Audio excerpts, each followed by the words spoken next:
Good evening, ladies and gentlemen, and welcome to the first annual ECR Indianapolis 500, straight from the Temple of Auto Racing here at Indy. Our drivers will be trying to complete the entire length of the race, all 200 laps, and we're going to bring all of the excitement here live from the ECR portal on this special event here on this Sunday night. My name is Luis Almas. I'm going to be calling the race for you guys. And probably during the race, I'm going to be joined by a couple of the drivers, either that could not make the race, or if something happens during the race and they are forced to retire, we may see a couple of guys just jumping on the broadcast booth after they get clear from the infield care center and help us call the race. Hopefully, we're going to have a pretty good race. Hopefully, we're going to have a lot of guys reaching the final stages of this race, those final 10 laps that we are sure are going to be crazy, crazy, crazy fast and crazy good. Until then, please feel free to help us out. Sit back, enjoy. If you have a beer, get a beer, make some popcorn, because we're going full length 200 laps tonight. After a brief drivers meeting with everybody was given the final rules. Drivers are now during the qualifying stages. They have 4 laps to try to come up with the best possible lap here at Indianapolis. It's different from what you see on the normal Indianapolis qualifying, that you have an average time that the guy will stay on the track for all 4 laps. Here at iRacing, based on iRacing, normally you'll see a guy get a fast lap, then he'll abort the second one, try a different one again, and he'll try that way get the fastest lap possible. These guys have been practicing for quite a while. This room has been open for at least 2 to 3 hours now, so they pretty much figured the track out. They know the conditions. They understand what their cars can and cannot do. Everybody's going to be running the same setup the entire night. So we should see a really, really, really big pack of guys, a big pack of cars driving around the entire race. We have, like I said, drivers going around the track right now trying to get their qualifying laps in. So as the times update, we're going to be bringing the updated results as the night go along. Some drivers, they're stopping. Some drivers are going all out, hitting the outside wall during qualifying, just like Aaron Berge, driver of the number 8, just did, trying to get that maximum time, that maximum speed coming out of turn 4. Aaron went a little bit above and beyond, hit the outside wall, but since this is iRacing, this is virtual, he can pretty much just reset his car and try another one. He has 4 laps to try to do it, which is a good thing. Let's see who else is on their hot lap. We have a couple of guys waiting during the pits, seeing if they can do a better job. Let's try to find a couple of guys, a couple of cars that right now...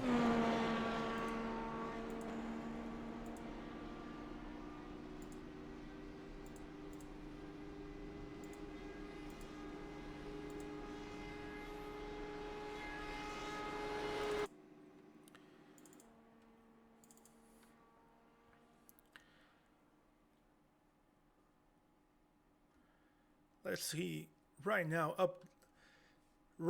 who do we have in front? Our current results. Ken Worley, driver of the car, the number 99 Dallara, sits up front with a 39.216 lap around. He's currently sitting at our pole position, followed by Rob Haynes, Joseph Grijalva. I'm sorry to Joseph if I mispronounce his name during the race. We're going to try our best. Doug Haas sitting 4th, Aaron Berge sitting 5th.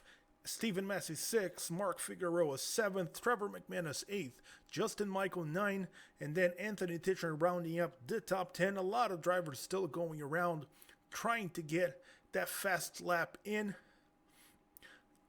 We have John Cotto in 11, Jonathan Lazelle 12, Scotty Brown in 13th, Corey Chaffin 14th, Cody Provorst 15, Ed Adams 16, and then drivers still to complete their initial qualifying lap: Frank Reese, Mike Kinnard, Todd Gilly, Ronnie Norman, Justin Bland, and Jason O'Connor still As we still have room for a couple of drivers to join the race during the qualifying, the server's still up so a driver can still get in.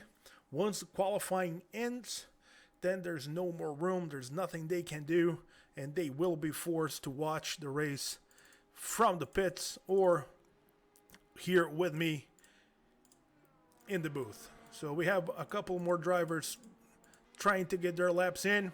Right now, we have Corey Chaffin driving off the number 11, sponsored by Skull Bandit, trying to get around and see if he can post a fast lap. Who else is on the track? Let me see.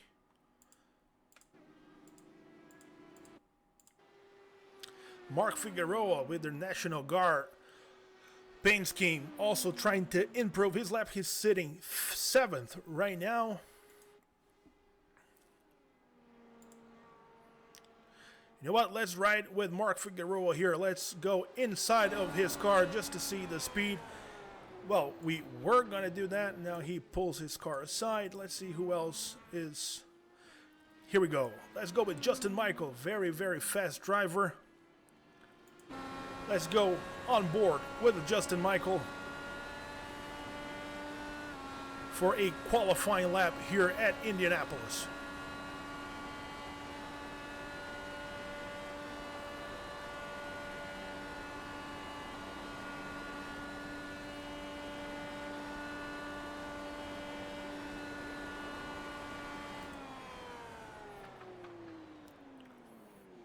Another driver choosing not to continue on their fast laps for some reason. So I apologize for the camera work and for the click of the mouse. We're trying our best here to make sure to bring as much excitement and as much action during the qualifying stages for everybody to be able to see.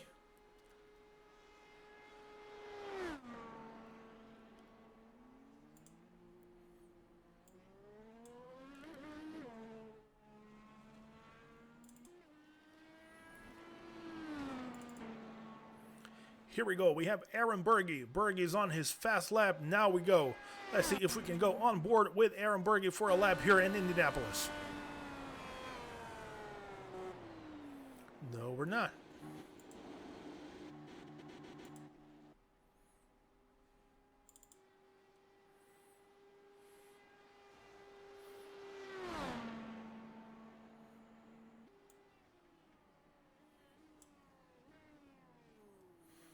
Every driver is still trying to improve their fast laps. Apparently, no one's been able to do it.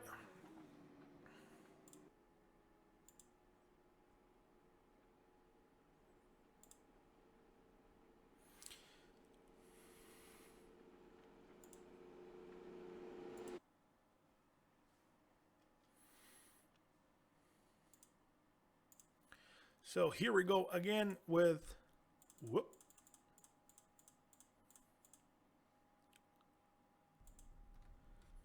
Here we go. Now with the official results. Let's see if we are able to show the starting grid for everybody. Let's see if we are going to have... For some reason, our overlay here didn't pick up the correct positions here on the track. But we know that Ken Worley will be sitting first. He claimed the pole position in his number 99 machine.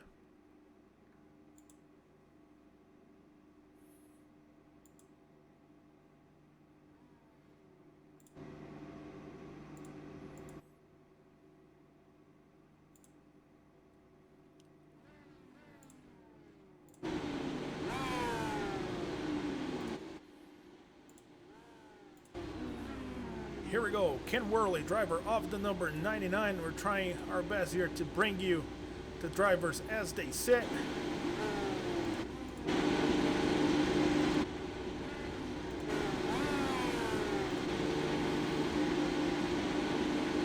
Corey Chaffin starting 14th, Justin Gridalva 13, Jonathan Lazelle 12,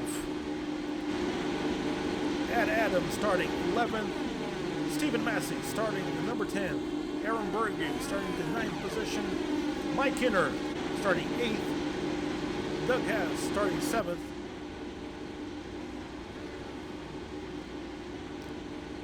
Actually, Rob Haynes is going to start 2nd right beside Ken Worley. We're having some problems here with the overlay trying to pick up the right information. We apologize to everybody at home watching this. My bad. We're going to be able to get the right information as soon as the drivers really start to roll out, and we're going to get a better understanding of who's the leader, who's not, and how are they sitting around the track.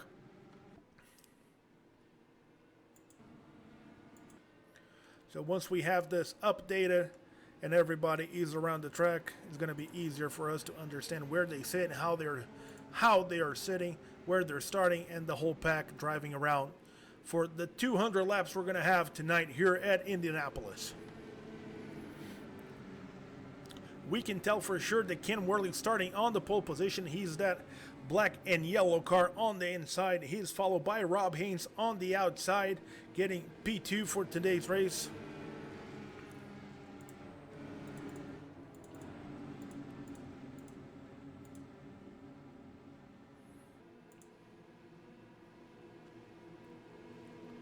We have 22 cars starting tonight's race, and a big reminder to everybody, there are no fast repairs for the drivers here tonight, so if something happens with their cars, they're going to have to repair it, or if it is a big of a problem, they're going to have to retire the race. So hopefully nothing happens early in the race. Hopefully the entire field can keep on the track, can keep racing, because this is why we're here. The pace car brings the field. Now diving into turn number 4, everything is ready, everything is set. The first ever annual ECR Elite Championship Racing Indianapolis 500 is ready to go. Under green, the pace car brings to the inside. We're waiting on the green flag. Everything's ready. Drivers are ready. Teams are ready. Are you ready? We are ready to go. Ken Worley on the loud pedal, and we are racing at Indianapolis for the first annual ECR Indy 500.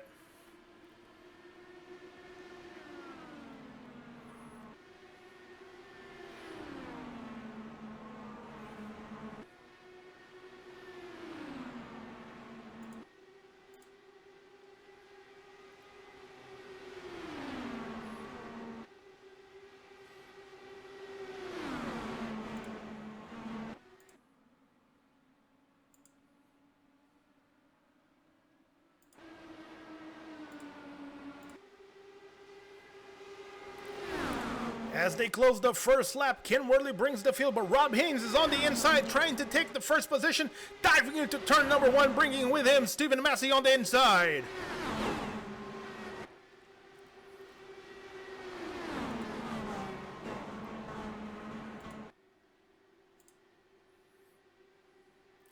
A lot of bumping, a lot of shoveling here and there. Drivers trying to get the draft coming out of 2. Rob Haynes is your new leader, the driver of the number 68 machine. He brought with him Stephen Massey. Now Stephen diving to the inside. Here he comes, trying to take advantage out of that position. Here he comes, Stephen Massey to the inside. He dives. New leader, Stephen Massey, lap number 2.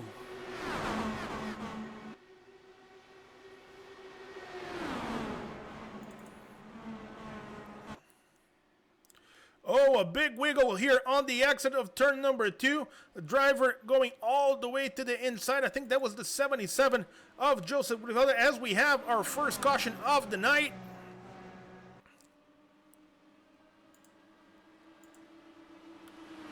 Let's try to find what the hell happened and bring to you guys as soon as we can.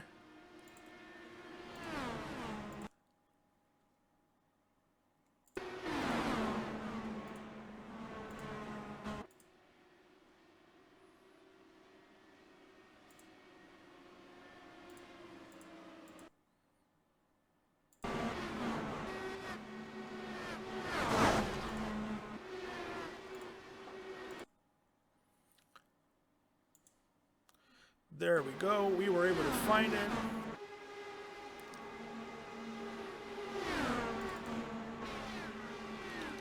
On the outside, I think was Ed Adams. Oh, there he goes. A big junk.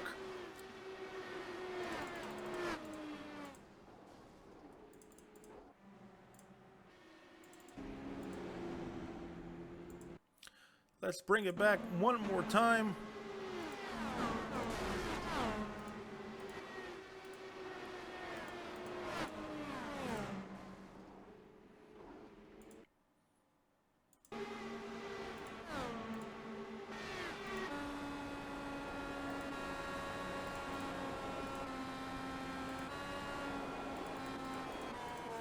And for some reason, I cannot tell who's driving. Who was it that ended up going around? Because from what we could see, everything stopped and we couldn't pinpoint who that driver was. I believe that was Trevor McManus, because Trevor is now sitting on the pits. So I think that's what happened. You can see his number 21 machine with severe damage on both front and back wings. So it appears that his night is done for the number 21 of Trevor.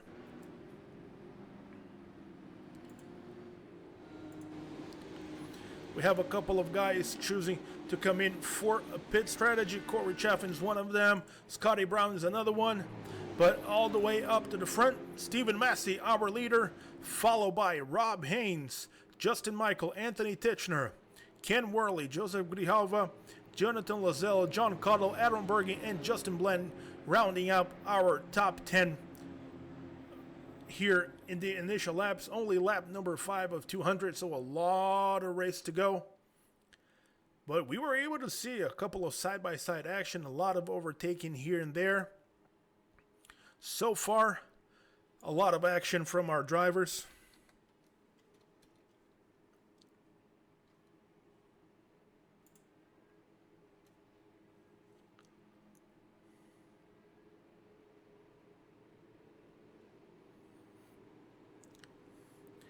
A couple of guys here on the broadcast giving their thumbs up.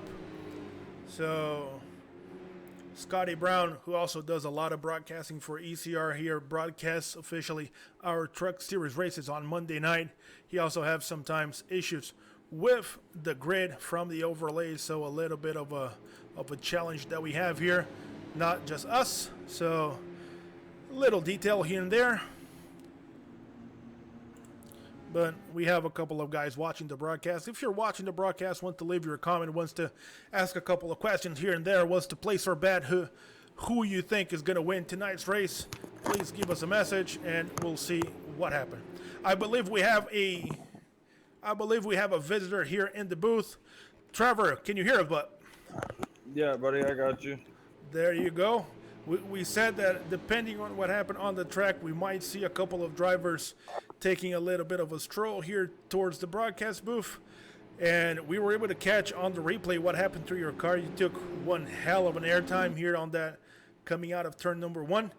Just let us know what happened. It looked like everything, you guys were driving for position and you guys just ran out of room. Yeah, I was trying to get that high line because he was on the bottom. I was trying to come. I've been able to do it a couple times here, and that's all I was trying to do. And he just drifted up. It's all right. I'll come up here and help you out a little bit, I guess. I don't know. Well, I mean, you want to do good. It's the Indy 500 and ECR, but you know, things happen, I guess, sometimes. So you just gotta go with it. Yeah, it's a long race. It's different than what we're used to racing, because we are used to racing, most of us, only with the NASCAR. So we are used to a little bit of a banging, a little shoving, not a problem. We can still go, we can scrape the wall. But with these Indy cars, with these open wheelers, it's nuts. Any small little touch here and there, and you're airborne, or you're gonna be crashing like crazy and flipping without end. So yeah, I got scared there for a second. I was gonna have that flipping without end glitch go on. Well, it looks like everything is ready for the restart. The pace car lights are off. Stephen Massey is going to bring our field back to racing here starting lap number 7 of 200 for the ECR Indy 500. The pace car is in, waiting for the green flag. Stephen Massey on the loud pedal once again, bring the field as we have a car spinning around on the back. Oh, a lot of crash, a lot of guys, another yellow. Let's bring this one guy for you guys because that was during the restart on the back of the pack.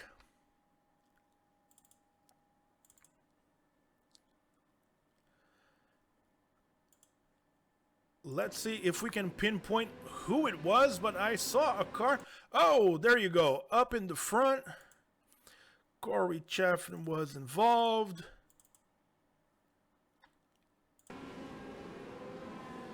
Oh, what a strange crash over there. Looked like a lot of guys were coming to the restart.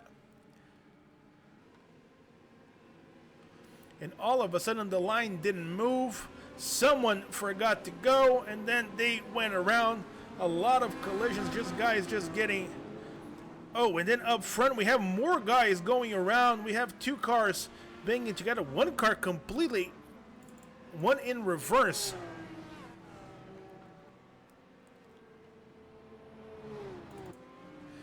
This is crazy. Todd Gilly was around. I know that Ronnie Norman was involved in that. Chaffin got a piece of that on the 11. So Todd Gilly is already on the pits. Looks like his night is done.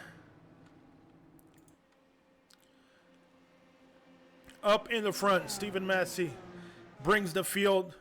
The top 10, 15 guys, not a problem. They went out without much of an issue. But behind them, something happened on that restart. Someone forgot to hit the loud pedal, and that was it. If you watch Justin Bland, I don't want to point any fingers, but if you watch Justin Bland, I think he checked up just like 2 miles an hour, and it kind of threw everything off from there on. Oh, there you go. Well, that's the other thing. We're used to restarting in NASCAR and taking some time for those cars to go just by the sheer weight of the car. With these Indy cars, you touch the gas pedal and you are flying. You are going. There's not a problem at all with these things happening. So that might be one of those things. You're so used to the NASCAR cars not going the way that you're assuming. All of a sudden, the guy behind you, he is down to first or second gear, and all of a sudden, he's on top of you. There's nothing you can do. But lap number 9, already our second cautions. Hopefully, we are not going to break any caution records here tonight, because if we do, it's going to be one boring race. Hopefully, that's not going to happen. And we won't finish it either. No, I think it'll start. This always happens when you got big fields on a unfamiliar everything. Only thing we're familiar with is the track, and that's because we race here once a year.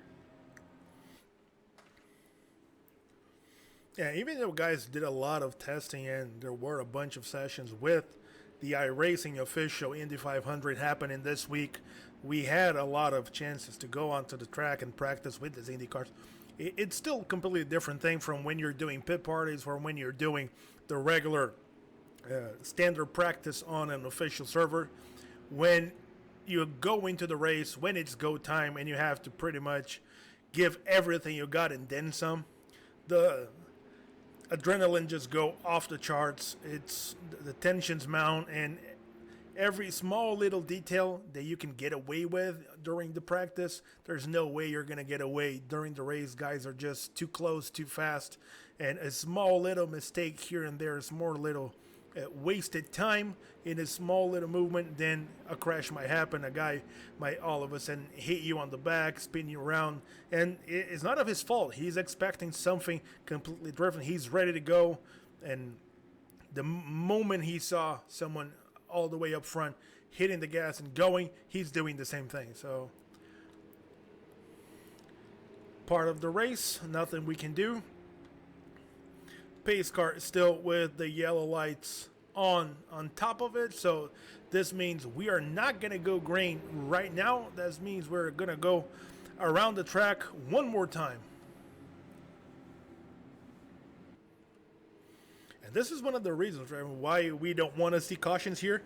I believe Indianapolis, together with Pocono, if I'm not mistaken, are the two longest caution flag laps that we have during the calendar. If you count Yeah. if you count the super speedways, if you count Daytona and Talladega as well, but those 4 tracks, I believe we're hitting almost 2 minutes of a caution lap, if I'm not mistaken. Yeah.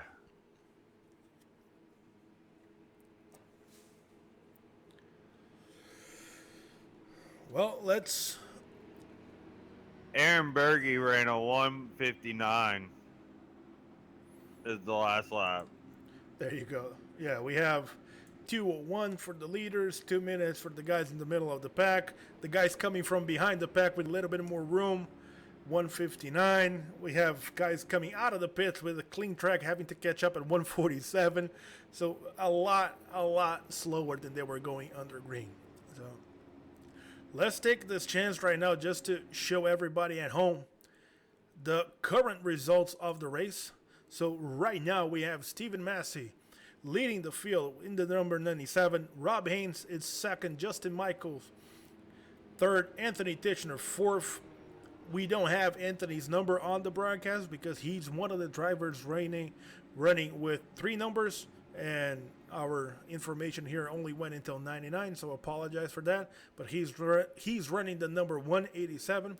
Ken Rowley is in 5th. Joseph Grijalva is in 6th. Jonathan Lazelle 7th. John Cotto 8th. Aaron Berge 9th. Ed Adams in 11. In 10th, I'm sorry. Cody Provorce 11. Justin Glenn 12. Ronnie Norman 13. Corey Chaffin 14. Jason O'Connor 15. Michael Kinner 16. Scotty Brown 17. Doug Haas 18. Frank Race 19. Mark Figueroa 20th. And then we have our first 2 casualties of the night. Todd Gila in the 64 running 21st. And Trevor McManus, our co-broadcaster here already in the booth, clear from the infield care center. Nothing happened to him after that big crash. Sitting 22nd. Trevor's going to be helping us here in the broadcast booth, watching the race, following along for until he needs to go and take care of business as well. So after that, pace car with the lights off. This means we are going back green right now. Stephen Massey brings the field out of turn number 3, going up in turn number 4. Pace speed right now, 120 kilometers an hour. Around 60 miles an hour, 55 to 60.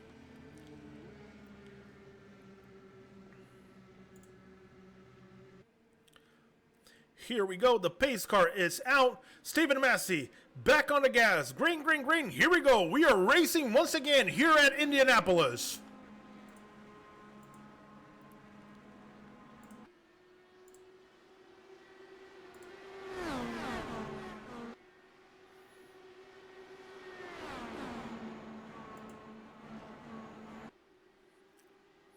That was a very, very good restart by Steven. He cleared a lot of room between him, Rob, and Justin Michael. Justin now going from 3rd to 1st in one turn, taking advantage of the draft by Steven and Rob. He takes that position. He is the new leaders. Justin Michael driving the number 87 here at Indianapolis.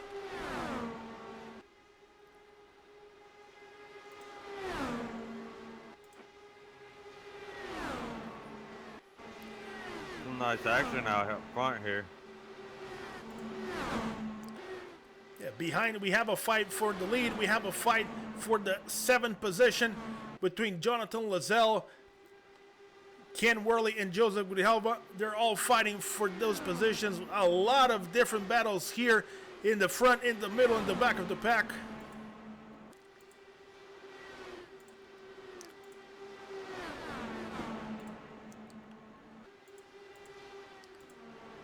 Behind that group, we have John Cotto fighting with Aaron Berge and fighting with Ed Adams. That's for 8th, 9th, and 10th positions. Diving into the turn number 1, they're right behind now Ken Worley, trying to take advantage of that draft. We have a 6-car pack.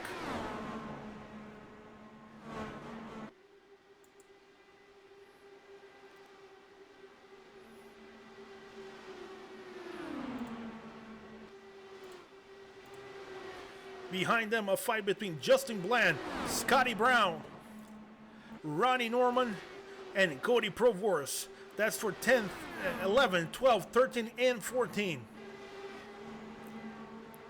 That was a funny restart there, Trevor, because Steven wasted no time going to the loud pedal, going to the gas, and because of that, he opened up quite a margin between him. He was able to bring both Rob Haynes and Justin Michael with him.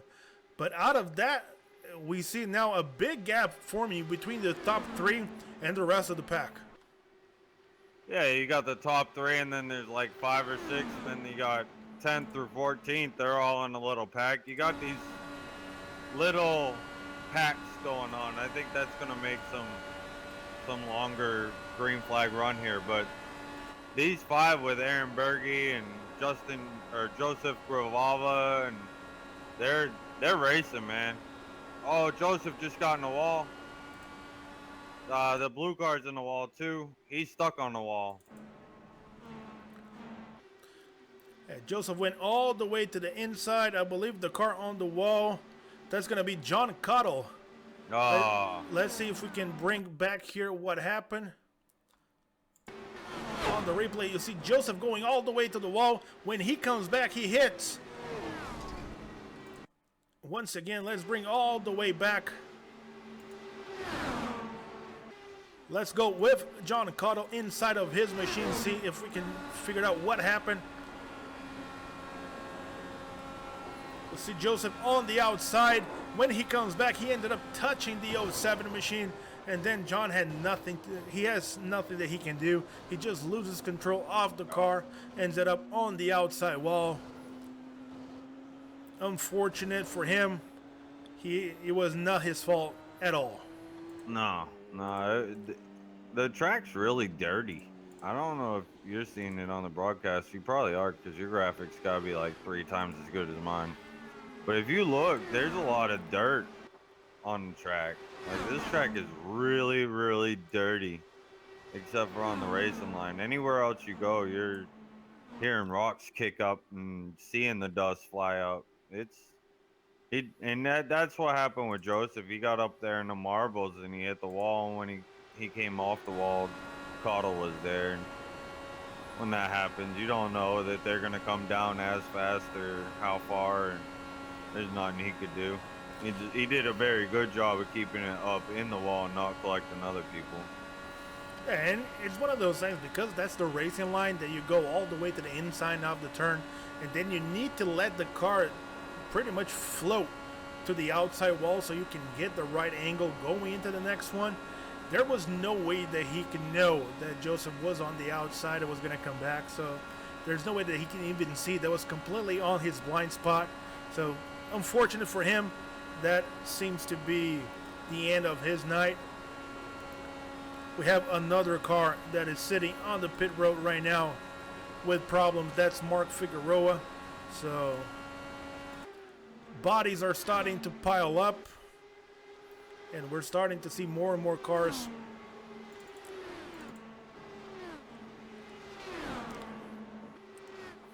As we have a fight between Jonathan Lazelle, Aaron Berge, and Ken Worley now. That's a fight for the 5th position.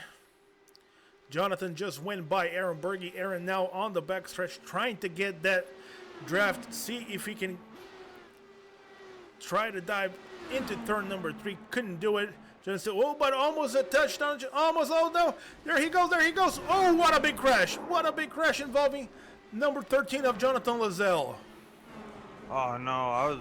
And then another guy's, and they're still crashing. They're still crashing. Oh my God! What just happened? Wow!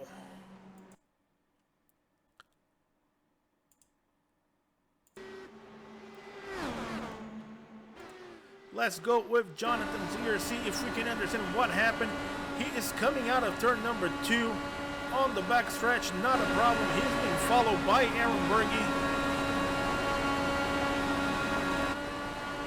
When he goes into turn number 3, oh, he went a little bit too far, hitting the inside wall, hitting the inside strip below that white line.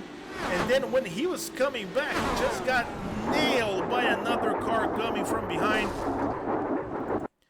Let's see if we can identify who it was that was coming from behind. I think it was Bergie. Yeah. It was Bergie. I think he thought he could just get on the outside there.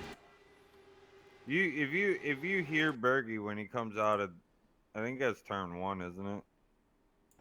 You can hear him. He's on and off the gas. Like No, he's still on the track. It was not him. I don't know who it was. That was Ronnie Norman. Now we were able to identify what happened here. We're trying to go back and back again. Oh, here we go. Now we can see from inside his camera when he goes all the way.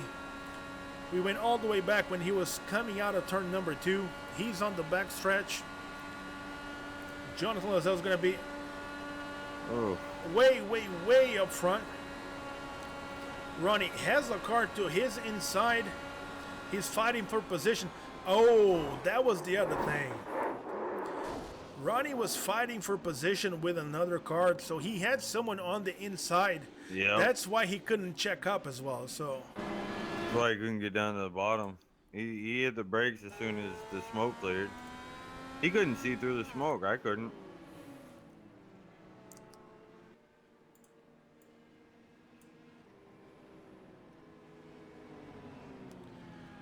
well, that was a shame. That was a shame. Two guys that were doing an awesome race up until this point.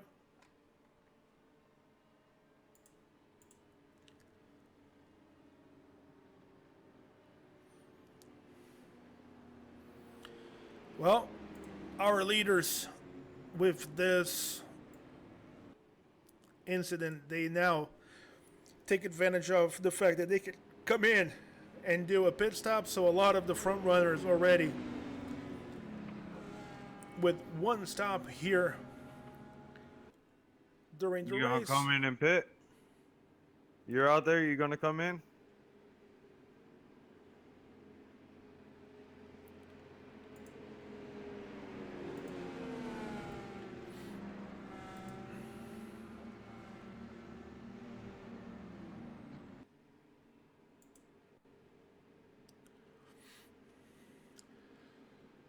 Well, with 22 laps in, let's reset the field once again. Justin Michael, our leader. Car number 87, followed by Stephen Massey, Rob Haynes, Anthony Titchener, Aaron Berge, Ken Worley, Scotty Brown, Justin Bland, Ed Adams, Cody Provors, Doug Haas, Jason O'Connor, Michael Kinner, Corey Chaffin, Frank Reese, Ronnie Norman, Jonathan Lazelle, Joseph Grijalva, John Connell, Mark Figueroa, Todd Gilly, and Trevor McManus. You were talking about the conditions of the track, that there you can see a lot of dirt on the outside of the turn. Right now we're running with 35% humidity with a partially clouded settings around 34.7 degrees Celsius. That will be around 90 something degrees Fahrenheit.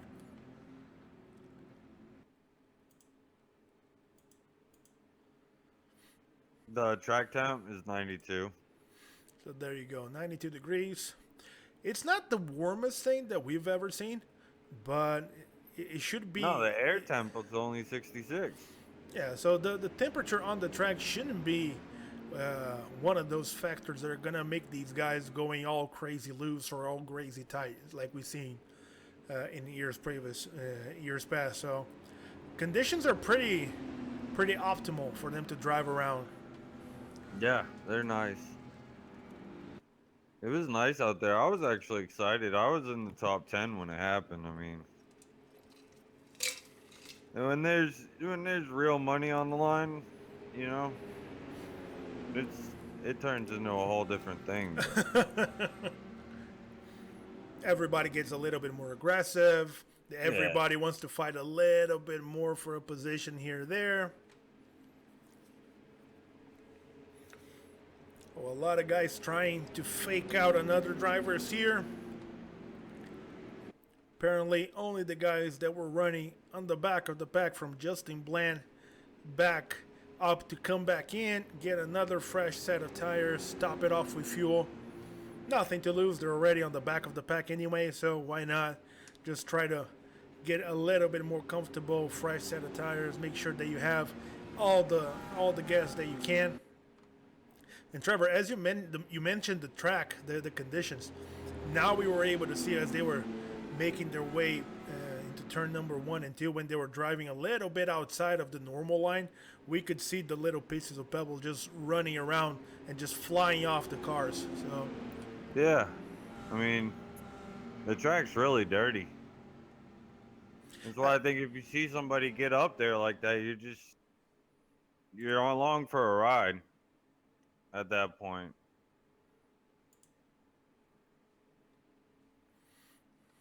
it's one of those things that when you are in an official room with 40, 50, 60 guys just driving around, it will clear the track a lot faster. When we have only 20 guys driving around, even with practice, it's not enough time, so you can create that first groove on the bottom, that middle groove, and just pushing everything that you can from that dirt to the outside that you're not even going to see it. So, but it is what it is. The pace car lights are out. This means that we are going to go back green when they hit the front straightaway. Justin Michael, driver of the number 87, will bring the field back to racing. 24 laps in, opening of lap 25. Here we go. The pace car is off. Justin Michael is on the gas, and we are back racing here at Indy.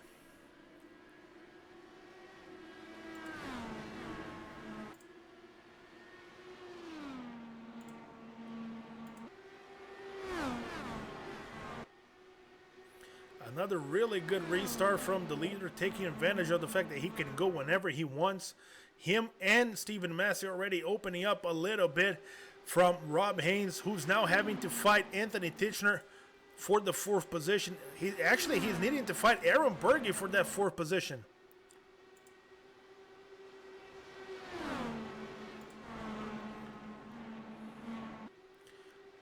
Quite the fight between 3rd, 4th, 5th, and 6th as we have a battle for the lead. Stephen Massey once again trying to take that position from Justin Michael. As he does, Stephen Massey once again the leader here in Indianapolis.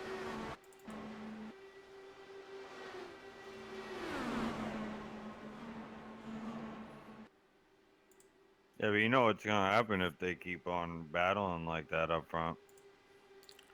If they keep swapping positions like that, one of two things are going to happen.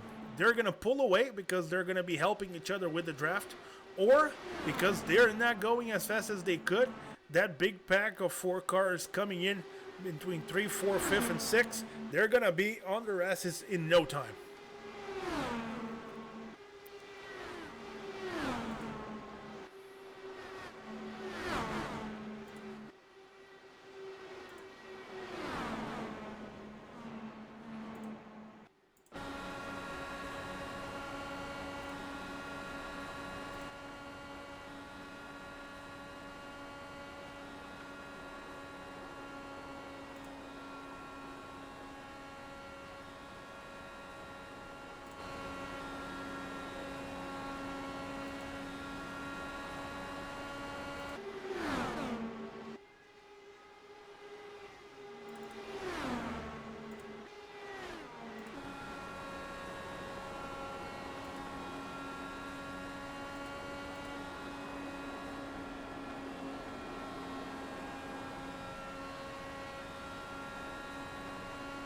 Justin Michael's pulling away a little bit.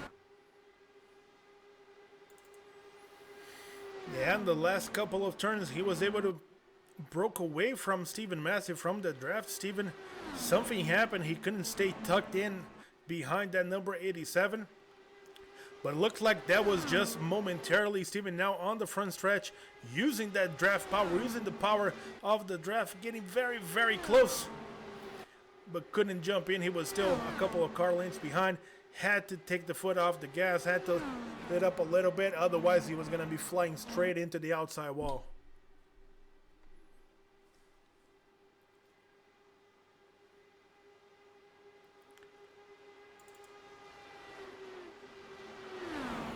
And the battle between Anthony Titchener and Aaron Berge continues. Every single lap, every single turn, they're changing positions. Yeah, it's been nice to watch. They're making some good moves. And there goes Aaron again to the inside of Anthony. Once again, Aaron Berge, third position.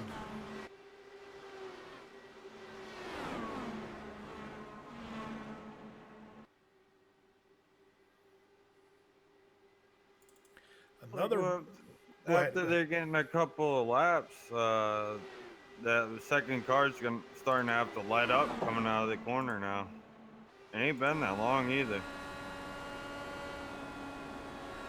Yeah, we're going on board now with Cody Provorst. He's behind the 27 of Scotty Brown, trying to make his way around the number 99 of Ken. Looks like you said, the impact of the draft going into the turns, guys are really having to let up because they're losing air pressure in the front end of the car. The car is just driving around, getting very, very loose on the back end and getting very tight on the front end. The front end is just sliding towards the wall. So not the easiest situations for the drivers to be able to handle at 230 miles an hour.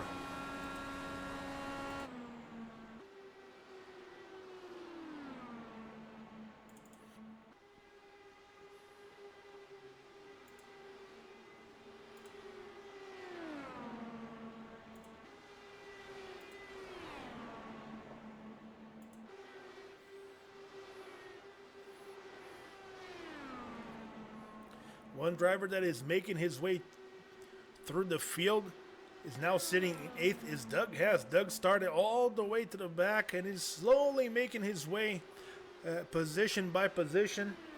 He just went by Cody and now trying to get close to Ken Worley, who's battling very, very hard against Scotty Brown for the 6th position. Here we go, Scott and Ken Worley fighting very, very, very hard.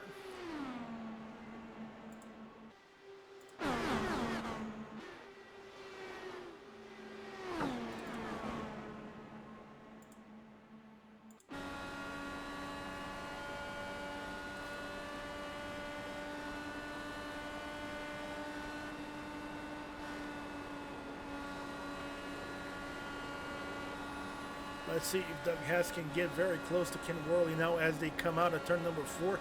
He needs to take his foot off the gas. Not able to take advantage of getting out of the turn extremely close. Not going to be able to join all the draft. We're going to have to wait one more lap. Yeah, and Ken's gonna catch Scotty Brown as soon as that happens, so it's gonna get good here in a second. Got the orange car up ahead of them. He was down by the grass. I don't know if something happened to him or. Yeah, and something happened That was to Anthony or Berge, wasn't it? Yeah, that's something happened to Anthony. Let's see if we can come back and figure out what happened. Here we go. He is behind Berge here going into number 2. Oh, he had to check up hard going into the backstretch, and because he saw on his rear view mirror that Rob Haynes was coming very, very fast, he just opted to move to the inside lane, get out of the way. But the same thing happened, Trevor. He was right behind another car, and because they were running way, way, way too close, when it was time to make that turn the right way, he lost air pressure on the front end of the car, on the front wing, and he had to take the foot off the gas.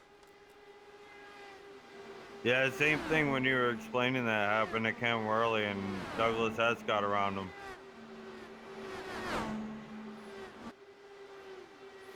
And we were talking when they went green, that fight between Justin Michael and Stephen Massey, that was going to end up bringing that pack behind them closer and closer and closer. That's exactly what we're seeing right now. Aaron, after he was able to get by Anthony and hold the charge from Rob Haynes, now he's right behind Stephen Massey.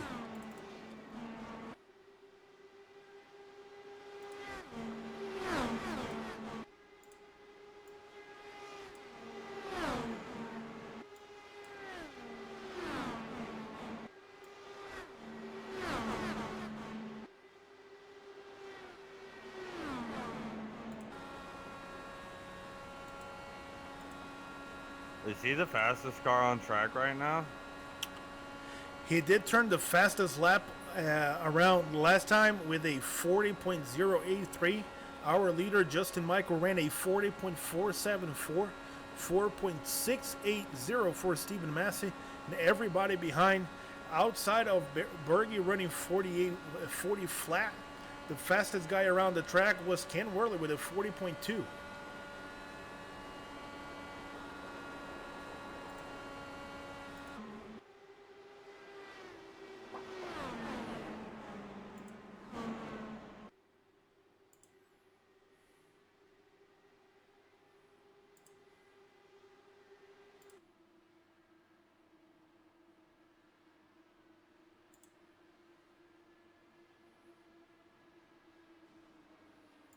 You know how in oh, we got a caution, or no, yeah, we got a caution, Yeah, right? we do.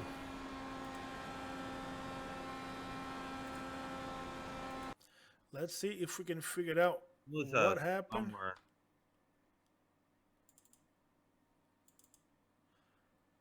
So the guy behind him got his rear quarter.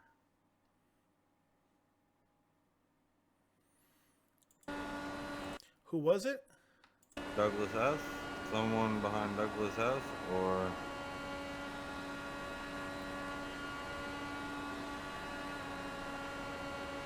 Scotty Brown. Yeah, we're going with Scotty here. They're approaching. They're getting very close to Anthony. Oh!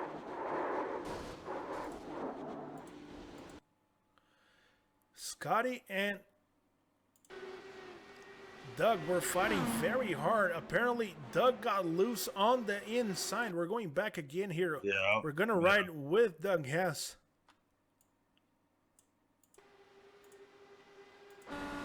Here we go. We're going on board with Doug Hess. He's on the inside of Scotty Brown.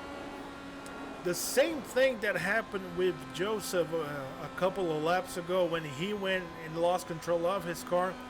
He touched the inside of that white strip, going almost, the rumble strip. Yeah. yes, going even lower than the apron or the white water. line. Yeah, the water duct that collects water underneath below the yellow line. And he just lost control a little bit. When he lost control, the car just shoot up the track, and Scotty Brown was outside waiting for get collected. And apparently that's the end of the race for Scotty Brown, who was having a really, really good race up to that point.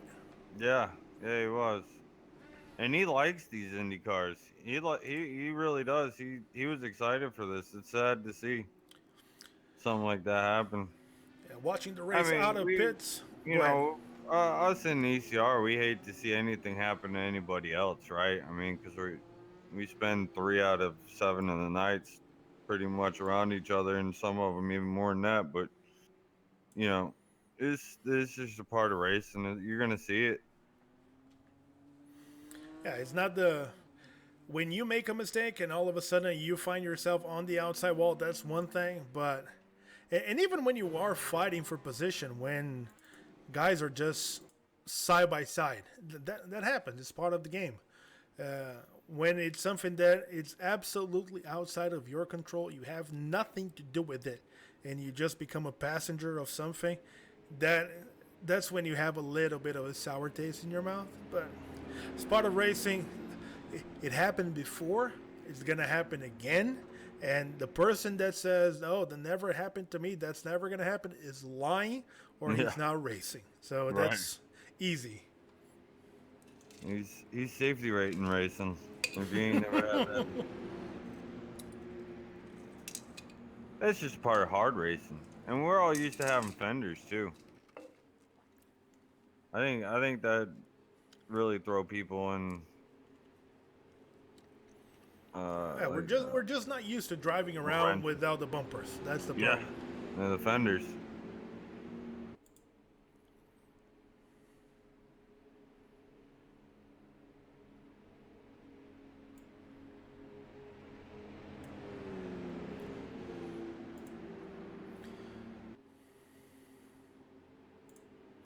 Well, like we did before, let's put the current results on the screen. Justin Michael is still our leader, with Aaron Berge now in second. Stephen Massey, third place. Rob Haynes in fourth. Anthony Tishner, fifth. Ken Worley, our pole setter, still hanging around in the sixth position. Michael Kinner up to seventh. Jason O'Connor, eighth. Doug Hess, ninth. Ed Adams in 10th.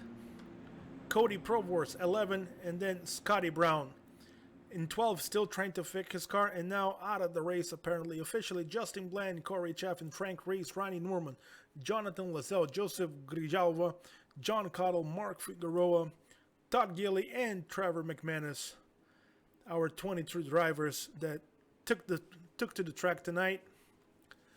Lap number 41 of 200. And 8 are out. I don't want to jinx anybody here, Trevor, but only lap 41 out of 200, and half the field is already retired for good. Not sure if we're gonna see halfway. Not sure. Oh. Well, the front runners, yes, because they're used to that thing, and looks like they're getting an easier time handling these cars when they're running side by side or very close. But looks like that accident is getting closer and closer and closer to the front runners. So we'll see. Yeah, I mean, we can't repair them like we can in the other ones. I went in just a little bit ago to see if, maybe after an hour or so it'd be done. They said no, we're toast. Go back upstairs. You're all right. Yeah, there's Car's loaded up. Trailer's already gone. I don't even know why he came down here looking. The hauler's halfway back to North Carolina. The whole thing. Yeah. Well, we knew it. Yeah, we knew that this could happen. Yeah. Well, North Carolina is where all the NASCARs, with the exception of front row, everybody's there. But now that you mentioned, not really sure where all the IndyCar factories or team headquarters are. That's a good question. I mean, you got Chip Ganassi and Penske, so there's going to be those two, but. Yeah, but I wonder if they operate close to each other. Where's the Mario Andretti camp, or the Andretti team? That's got to be a big name, obviously, over there in IndyCars. So yeah, I wonder if they stay close to Indianapolis. That's another question. Not really sure. That's a little trivia for everybody still watching at home to go on Google and figure out where Andretti Motorsports headquarters is. So, well, Trevor, as we go through this little break trying to figure that out, the pace car is ready to go back towards the pits. The lights on top of the car are off. That means we are going back green. Justin Michael once again is going to bring the field back to speed. Let's see if he gets another really good jump, or if guys are ready this time are going to follow suit. He waits. Now he goes. Another really good jump, but looks like the guys behind were a little bit closer this time. There's a big gap between Anthony Titchener and the person in front of him. Yeah, the top four, Justin, Aaron, Steven, and Rob, they all took off together apparently. Anthony is now fighting with Ken Worley as Aaron Berge now diving towards the lead. New leader, number 8, Aaron Berge, first time leading the race tonight.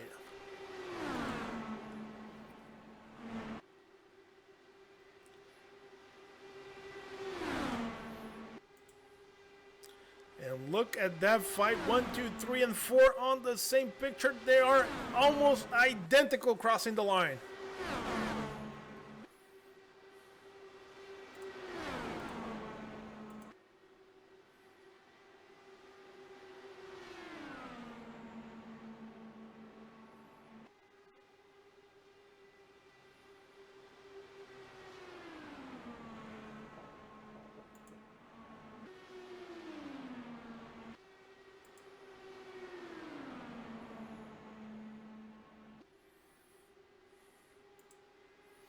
Justin had to lift a little bit. That opened up the door for Stephen Massey to try to get second position back.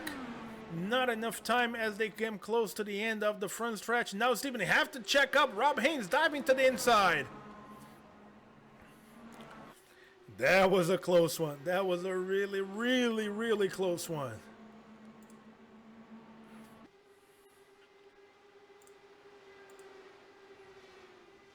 On a front straight not too long ago on his previous lap here, Douglas Hess just went around Ken Worley and Anthony Titchener all in one straightaway. He flew by him.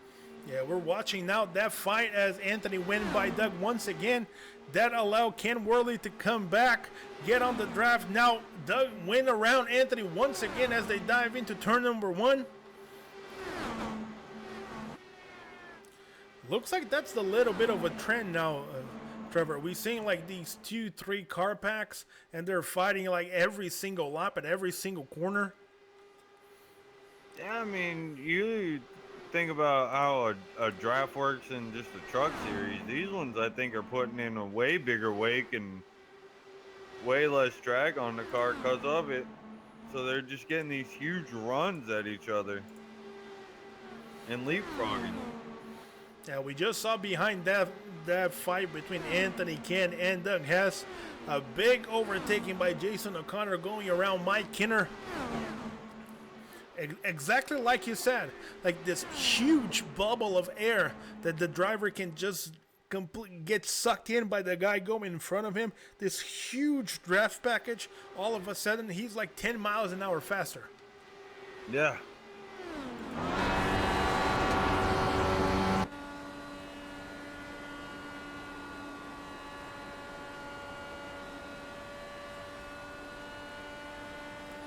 Go on board now with Jason O'Connor trying to get close to Ken Worley. He's a little bit behind, a little bit over 4 seconds behind our leader.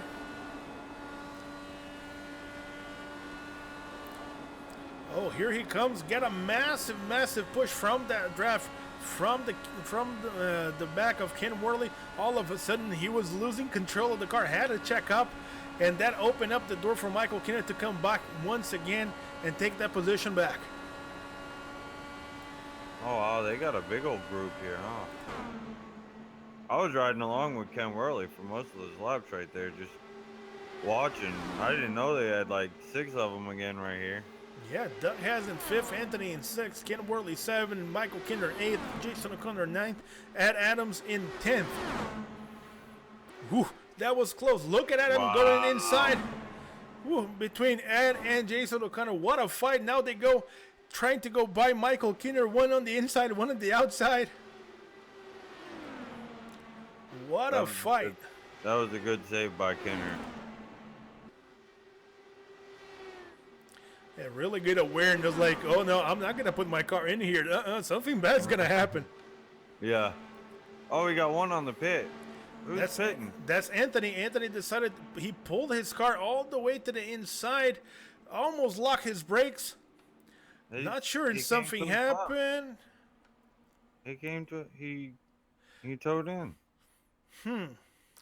Something happened there. We don't know what really happened. We're going to have to try to find out, see if we can join the broadcast booth later to see what happened. But looked like that was self-inflicted. That was by choice. Nothing seemed to be happening with his car.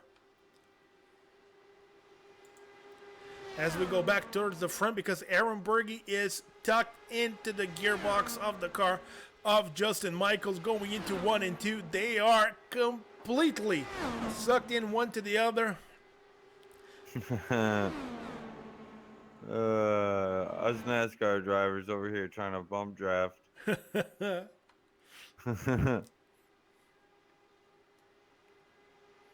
gotta say though, just for people at home, these things will get our blood pumping. I give it up to the people that have tried to go with this one and the 600 all in one day. That's just got to be. Hats off to those guys that try it. Yeah, I don't know how they do it. I honestly don't. So we're going on board now with Aaron once again because he's really, really close to Justin Michael. Let's see if he can get another one of those runs. Let's see how close he gets to the back of Justin's car because for a couple of laps here and there, they were like attached one to the other. It was really, really close.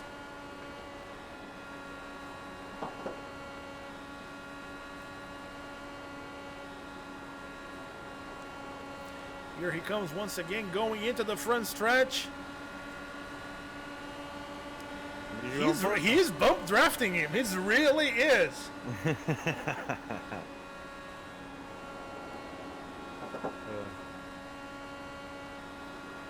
That's awesome. And that's funny, Troy, because I don't know what Aaron's trying to do.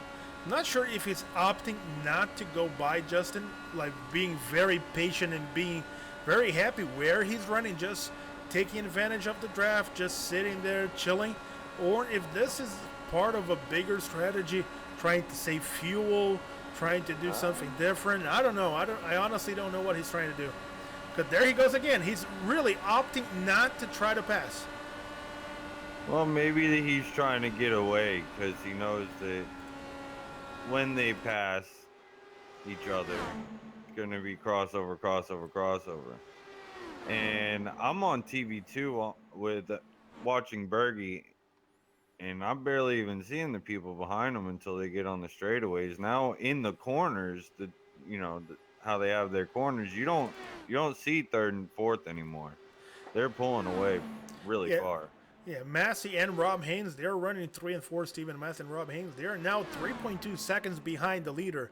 So they are losing time to the front two cars. So if that's a strategy by Aaron Berge and Justin Michael to try to pull away, that is working. They're pulling away 1 to 2 tenths every lap since Aaron started to do let's just say the bump draft with Justin, getting very, very close and opting not to pass, not to waste that time between changing positions. So it is an interesting tactic. They're now almost 4 seconds in front, so that is working. Yeah, but it's getting Justin nervous. My team scanner over here, he was telling Aaron Berge go easy on that last one. He was getting scared he's about to lift the rear tires off doing it. So if Aaron Berge takes that little bit of information that he has there and puts it in the back for the end of the race, if these guys are still out front like this, then he knows if he gets up there, then he's going to start making Justin a little nervous, and it might be a way to get around him. Yeah, we're riding now with Rob Haynes, and Rob started to do the same thing with Stephen Massey, getting very, very close on the straights, opting not to go to the inside and try to pass. Pretty much trying to take advantage of that, building 2 cars as one and going as fast as possible.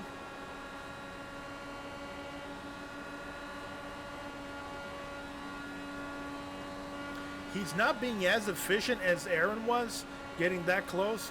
They're still losing a little bit of time, but they were losing 2 to 3 tenths every lap.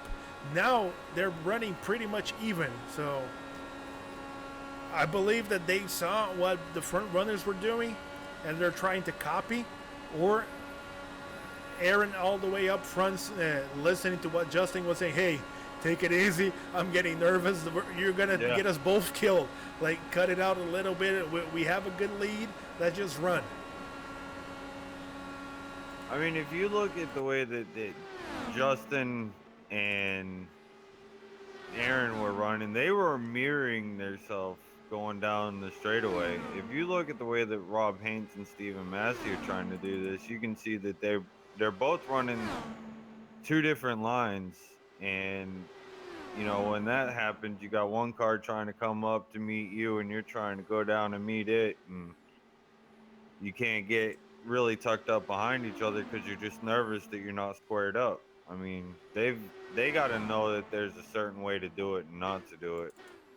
And that's why Aaron's up there pulling it off. Yeah, right now we have 5 2-car tandems running around the track.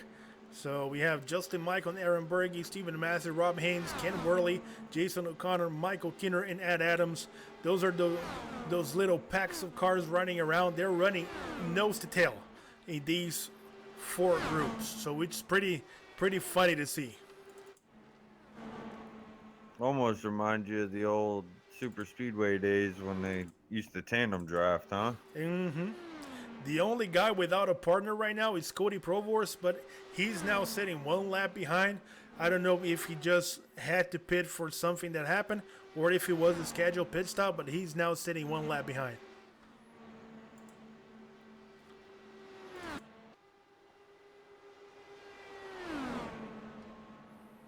I wish I was out there. Well, apparently there's nothing wrong with Anthony's car. Just go out there, run on the track, just jump on the car and start driving. No one will see it.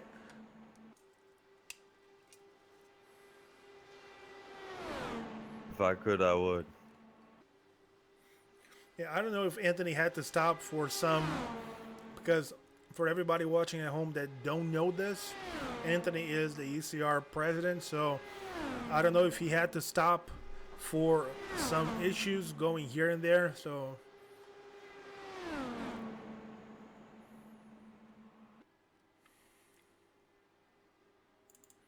Oh, speaking of which, he's now back on the track, so it's either him or you driving, one or the other. I don't know if you took my advice and just back on the track, but he's now, the car is back on the track.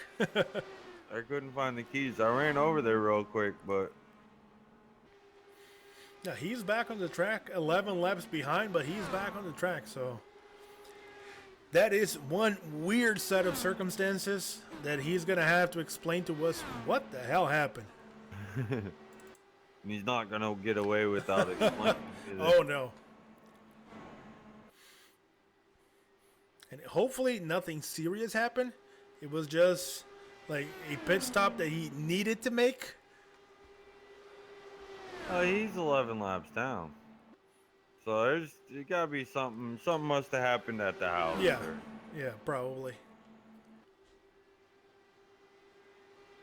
You know, as much as we all just want to be in the race car and not have to worry about life, sometimes life will happen and you gotta get up and go deal with it, you know? Yeah, some emergencies are just stronger than what we can anticipate. Yeah, I have a little... Here, go to the restroom real quick. I'll be back. Speaking of pit stops. Yes. Well, while Trevor did his pit stop, we follow once again back with the fight for the lead. Once again, Justin Michael has a ear full of Aaron Berge.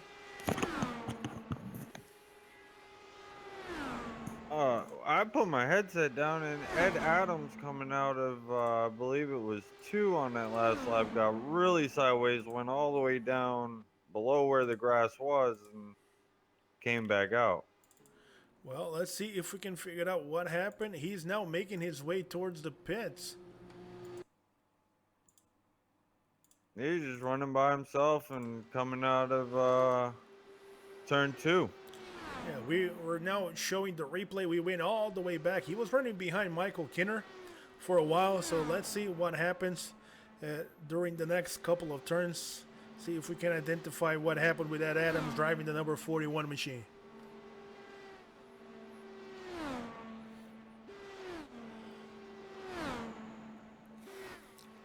He just got loose. Yeah, 1, turn number 2. Here he comes. Oh, the backhand of the car just went evil. Yeah. Wow, but he did one hell of a job avoiding the inside wall once he got loose. We're going to try to show that again from inside his cockpit. He's coming out of 1, going into 2 as caution flies. Whoa, there the backhand goes. He loses control. The inside wall comes, but he's able to avoid it. What a move. That was amazing driving.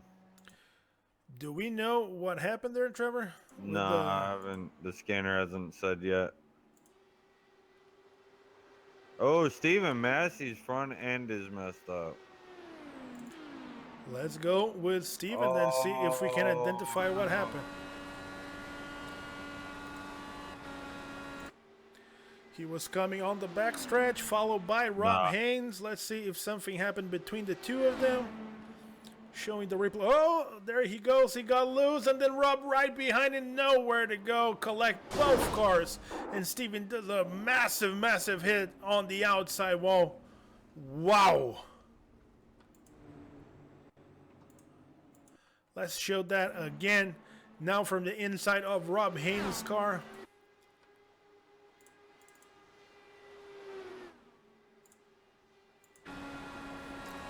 Out of the back stretch, they go inside. Steven loses control. Rob almost loses, and then there's no time for him to react. Nowhere to go. Just collects the backhand of the 97, and looks like his day should be done. His wheels completely crooked to one side. Yeah, it's a shame. That is a shame. We might not make it. We might not make it to halfway. 65 laps. We're going to have 8 cars left on the track. As the leaders now make their way towards the pit lane, let's see 7.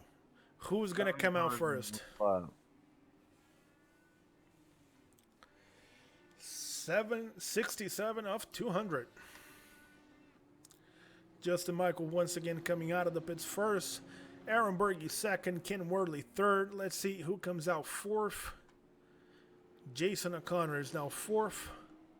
Michael Kinner still in one piece coming out of the pits in the 5th position. And behind them, we know that Crody Provorst was still on the track. Ed Adams was still on the track. Anthony Titchener was still on the track, even though he was 11 laps behind.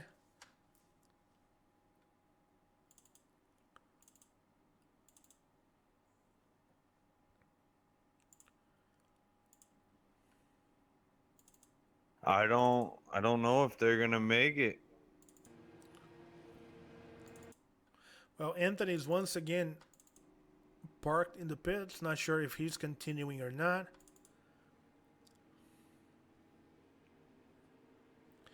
We're gonna have to wait and see.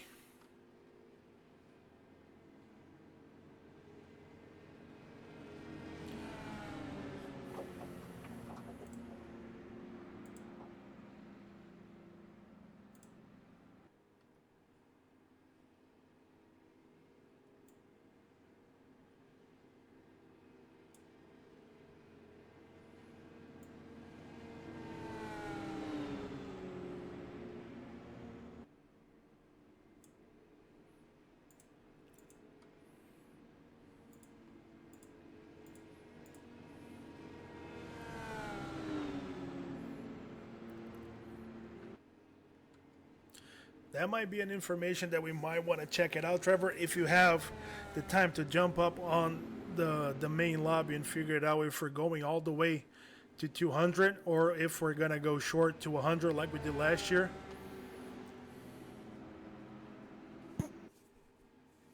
Oh, all right. Hold on one second.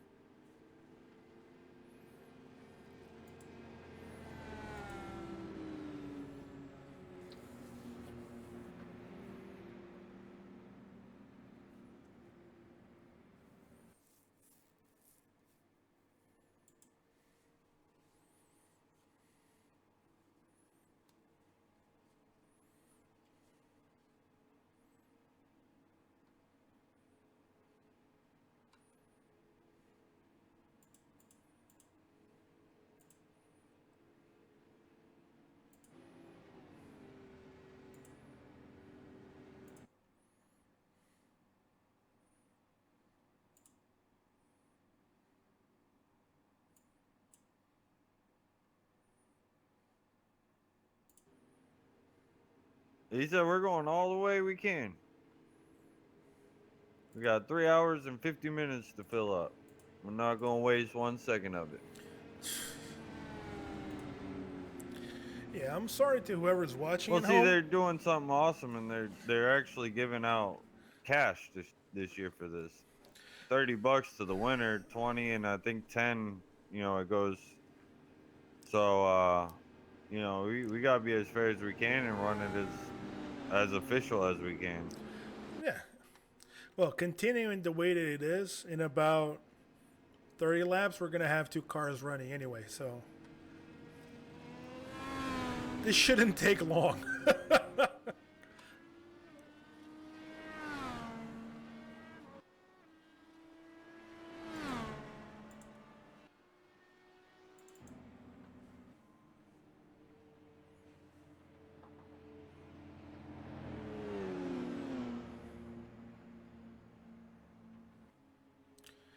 Because from my scanner here, looks like Rob Haynes is out of the race as well as Stephen Massey.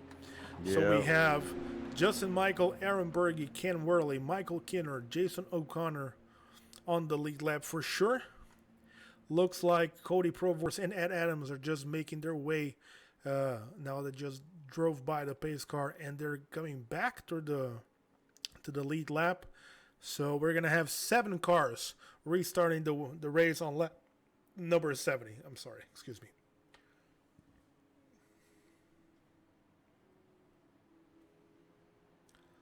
So we'll see. We'll see what happens. I think I mean, we had, what, good 20, 30 laps there, right? Yeah, well, but that was after half the field was already gone. So, right. So, I mean, we should be able to get 50. Now, we have 7 people. Well, we're soon going to find out. The lights on the pace car are off. This means we're going back racing right now. Justin Michael once again is going to bring the field back towards green flag racing. The pace car is almost out of the track. Here he comes doing the sharp left turn.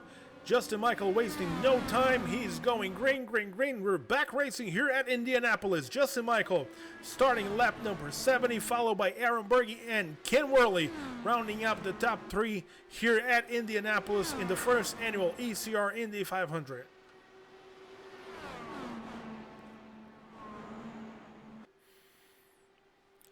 Well, looked like the top 3 wasted no time. They wanted nothing to do with the back of the pack. And following what he did during those past 20 laps, looks like Aaron Berge is very happy to just be right behind Justin Michael and try to be as fast as possible without passing. Yeah, I'm wondering if Aaron might think that that's the best place to be.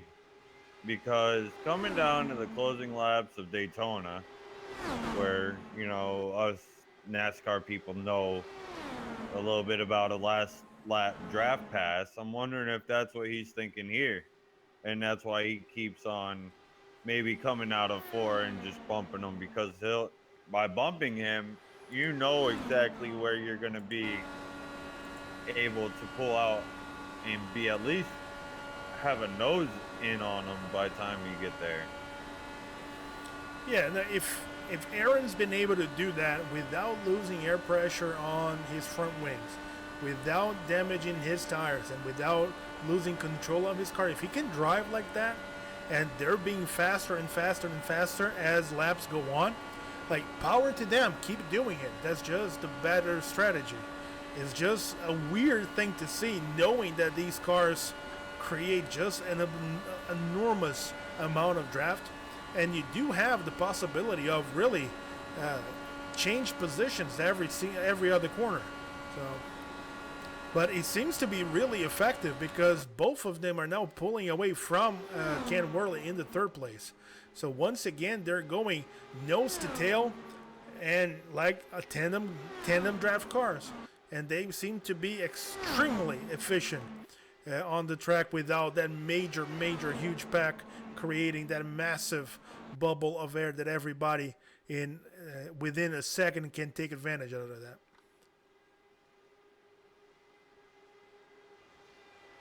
Them 2 leaders, they pulled away from Ken Worley, though. No, and they pulled away easy because Ken was there about a lap ago, and all of a sudden, because Berge was right behind Justin right at the beginning of the front stretch, they were almost 5 to 6 mile an hour faster. They just pull away with ease.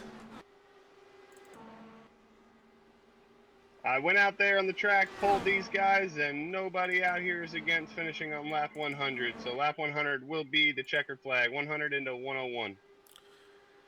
For those of you at home that don't recognize, that's the voice of Anthony Titcher, our ECR president. So We saw you pulling aside there, Anthony. Looked like your car was fine. Looks like business decision from you. Can you tell us what happened over there?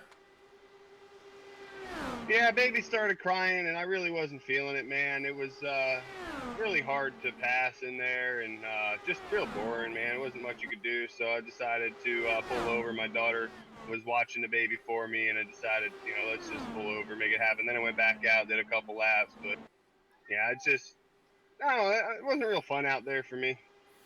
Well, so if you're going to be here, just let me pick your brain a little bit. We've seen Aaron Berge riding completely tucked in behind on the gearbox of Justin Michael's car without trying to pass. Do you think that's just strategy of staying there, trying to be as fast as possible, opening up the biggest lead that they can, and then when the time comes, Aaron's just going to try to pull aside and make a pass?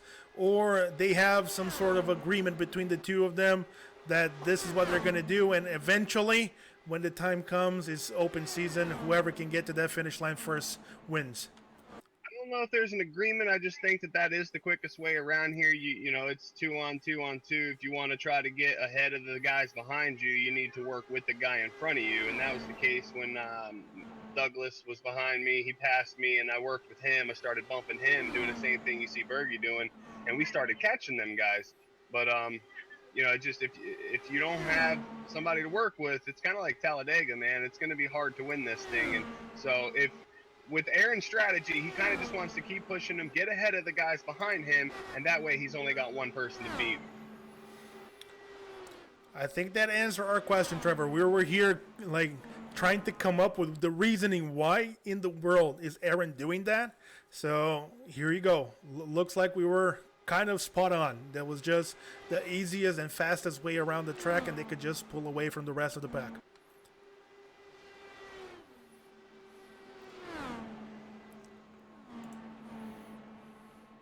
Two guys that have survived most of the crashes up until this point. Jason O'Connor running 4th and Michael Kinder running 5th. They are good friends, good buddies, race together a lot. No matter what, they're almost on the same track every single night racing together.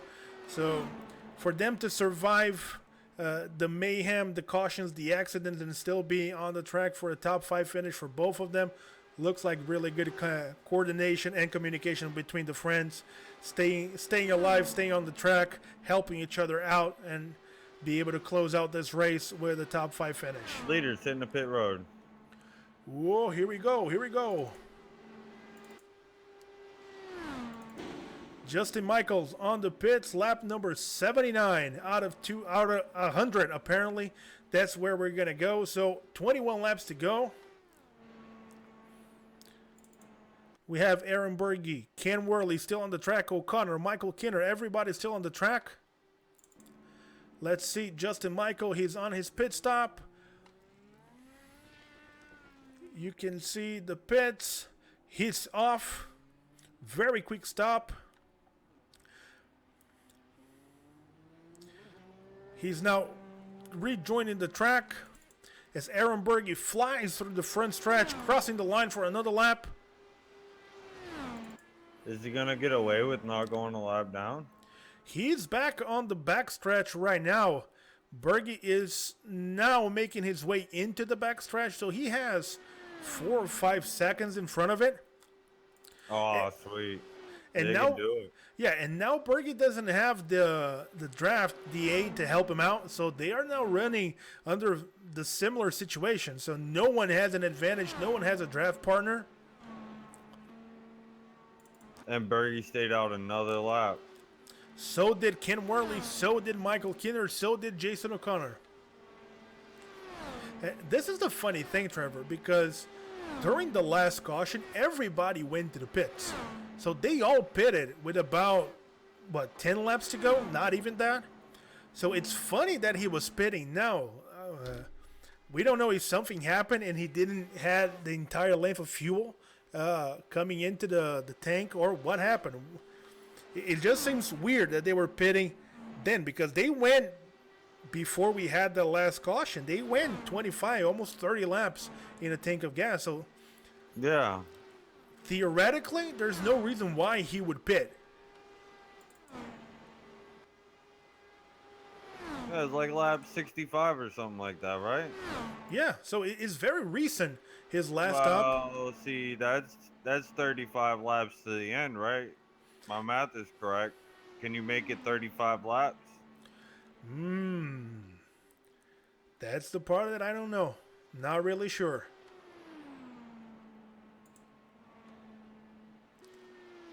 Well, let's take a look at the lap times and see if there's any difference in there. Let's wait just a couple laps so that Justin can come back into normal rhythm after the pit stop.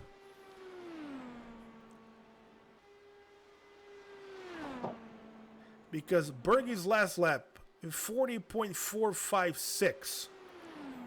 Ken Worley behind him, 40.521. O'Connor a little bit faster, 40.4. They're all running around the same lap times of 40.5, 40.4. So technically they're racing at the same pace. So Justin is not winning anything with that pit stop. Yeah, it really make you wonder, huh? If he pitted because he didn't think that they could go all the way to the end, And they go all the way to the end. and they go all the way to the end, Rick. yeah. Oh. Well, guys, I've been snooping around different channels here, and I got some inside intel. Would you like to hear it? Here we go. Yeah. So Dustin Michael did not think he was going to be able to make it to the end there, so decided to short pit. Aaron Berge thought he'd be okay and has been out here, but now, as he's out here by himself, not in the draft, saving like he was before, he's ticking out about 2 to 3 laps of gas per lap. And 2 laps ago, he went from He's 26 pitting. to 21, and here he comes. He's pitting. And These boys will not make it. And he's bringing Ken Worley with him. At the same time, Ken saw Aaron pulling around and to the pits. He wasted no time, went with him. And this can be major, guys, because if Ken Worley and Aaron Berge can come out of the pits together, they can track down Justin Michael running by himself. So if they can come out of the pits together, or at least close enough that they can help each other out with the draft, this might be trouble for Justin. Oh, Berge overshot his pit. He had to reverse it. They are now on the pits. Berge is out. Ken Worley is also out. Justin Michael's already flying through turn number 1. Wow. So he made a lot of time. He's going to come out of this way, way ahead of everybody else. Because he's in the middle of the back, full speed. And Berge is now in the middle of the back stretch, still trying to regain full speed after coming out of the pits. With 15 laps to go. And Worley is way behind him. So it's not like he can back off just a little bit and then him and Ken start working together. Well, while we were discussing this with the top 3 drivers, Jason O'Connor and Michael Kinner are still on the track, and they are now paired together, one right behind the other, with Michael Kinner on the draft of Jason O'Connor. And this can be huge, Trevor, because if Michael Kinner can stay on that draft, if they can work together, maybe in a situation where one driver takes one for the team, we may see Michael Kinner make it all the way to the end. With only 13 laps to go, we need to keep an eye on them, see if they're going to try to go to the end or if they're going to head to the pits in the next couple of laps. Michael Kinner is getting out of the gas a lot, like he is trying to save the fuel. And Trevor, look at the lap times. Jason O'Connor, 43.6. Yeah. Michael Kinner, also 43.6. Justin Michael coming out from the pits, 40.3. 3.3 seconds faster. They are definitely trying to save gas. We might be watching here 2 drivers trying to make it work with 12 laps to go. Yeah, but 12 laps, 3 seconds a lap. They're going to get run over. Well, remember the NASCAR... 24 seconds. Yeah, remember the race here from the NASCAR a couple of years ago when Paul Menard stayed on the track with a tank of gas, Jeff Gordon pitted, and he was ticking like 2.5, 3 seconds a lap. When he got with 5 to go, Gordon had nothing to do. Paul Menard was able to run flat out and managed to keep in front. With 11 laps to the 100, we might be seeing the same thing. They're now running 44.5. 44.5 against 40.3 from Justin Michael. Justin is 18 seconds behind this duel and coming fast. 4 seconds that passed one. If they can pull this off, especially if Michael Kinner can pull this off, because he's on Jason O'Connor's draft and he's not driving with full gas on, this is going to be awesome. This is going to be awesome. They come on the back stretch, both guys. Let's see where Justin Michaels is. They're both off the gas. 17 seconds closer. Justin is now entering the back stretch as Jason O'Connor and Michael Kinner on turn number 4. They almost have like a half a lap in front. A little bit less than that, because now Justin's already 12 seconds. Only 12 seconds. He's going to be almost 5 seconds faster this lap.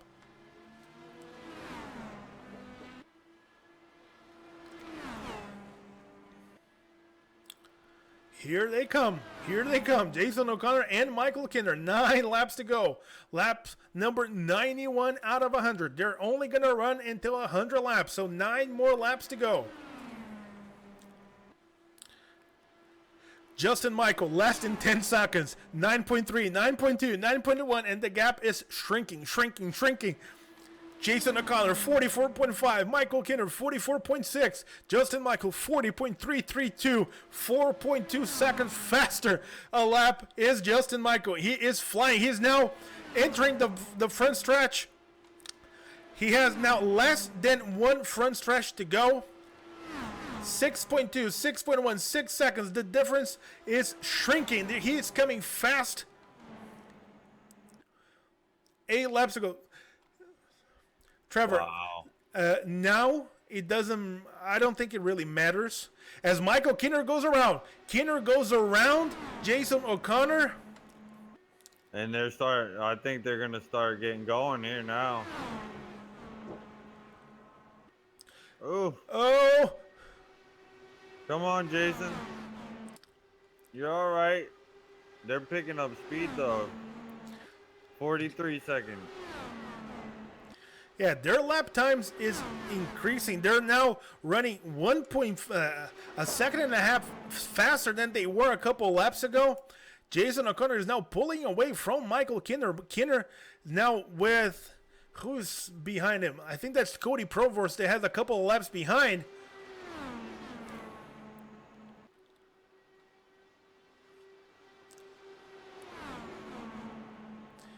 And Trevor, the difference between Jason O'Connor and Justin Michaels has stopped decreasing. It's now 3.7 seconds, and believe it or not, is now starting to climb.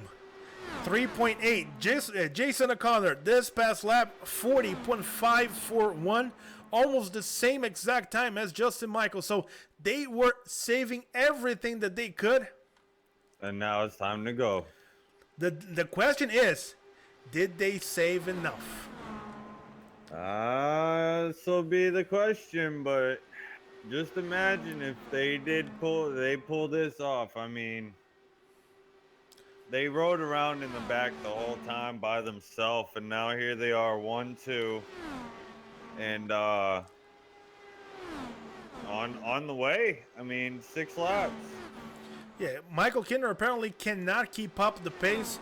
He's now falling behind Jason O'Connor over a second. He has a car in between them, Cody Provorst. He's 2 laps down, but he is in the middle. And Kinner can use that draft to try to get close once again to Jason.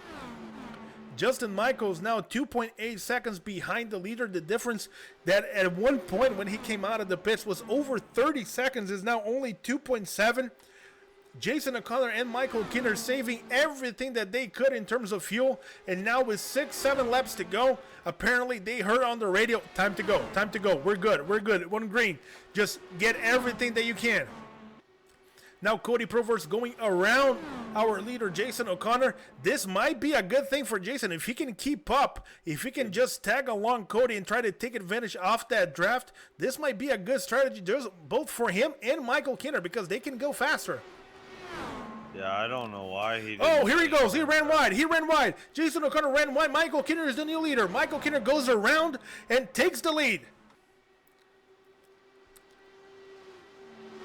Oh, imagine if Kinner won this. You want to talk about a victory circle party. 4 laps to go. Lap number 97 out of 100. That's when they're going to stop. Michael Kinner is your new leader, followed by Jason O'Connor. Justin Michael after the pit stop, desperately trying to get close. He's now 2 seconds behind. Only 2 seconds behind the leaders.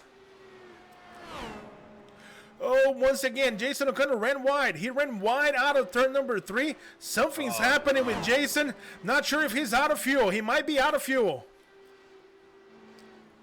Oh, no. He's coming very slow. Justin Michael just goes around the 72 machine. Looks like Jason O'Connor might be out of fuel. We go ahead and we put our sights back and Michael Kinner.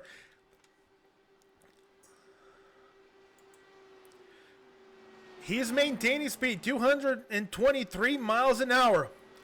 Now going into the turns a little bit slower, but he's still keeping up. Apparently, he's still under power. He has 1.6 seconds ahead of Justin Michaels. Lap number 98. He's going to open lap number 99. 2 laps to go. 2 laps to go for Michael Kinner. Oh, Kinner, come on, buddy. 1.5, 1.4. The difference is shrinking. Justin Michael is coming. He's taking time away from Kinner. Kinner fighting everything that he can, trying to take every ounce of fuel from that fuel tank from his Dallara here at Indy Cars. 99 laps completed out of 100. They're only going to go all the way to the halfway point of the race. Justin Michaels now almost a second behind, 1.1. He is coming. Probably last lap. 1 lap to go for Michael Kinner. White flag is out this time by, guys. Let's see if Michael Kinner has enough fuel. If he can hang on. Here comes Michael Kinner driving the number 26 machine. Justin gonna get enough of the draft? Justin Michael is 1 second behind. He's trying to get the draft. That's awesome. Here comes Michael Kinner, 2 turns away. 2 turns away from Michael Kinner. He's happened? slowing down. He's slowing down. He's out of fuel. Michael Kinner's out of fuel. Here comes Justin Michael on the outside. Justin Michael runs around and he's gonna win the ECR Indy. Oh, man. Michael Kinner with half a lap to go. He's very, very slowly now crossing the line. Wow. Aaron Berge crossing in 3rd with Ken Worley in 4th. Jason O'Connor is still running around on the track without fuel, trying to just hang around.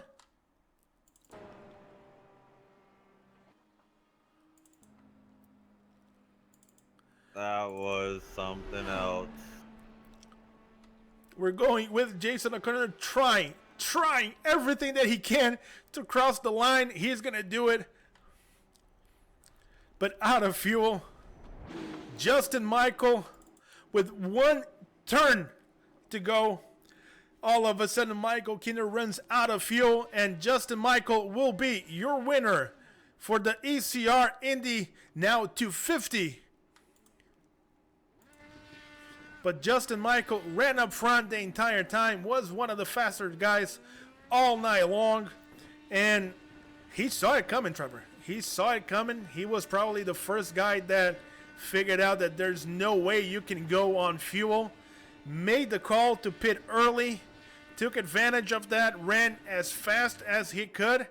And then Lady Luck just smiled upon him with half a lap to go, half a turn to go.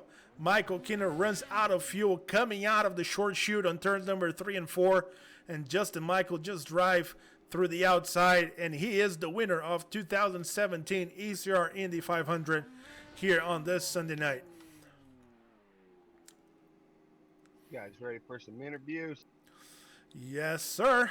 As soon as the guys can make their way down here to talk to us, we will gladly talk to our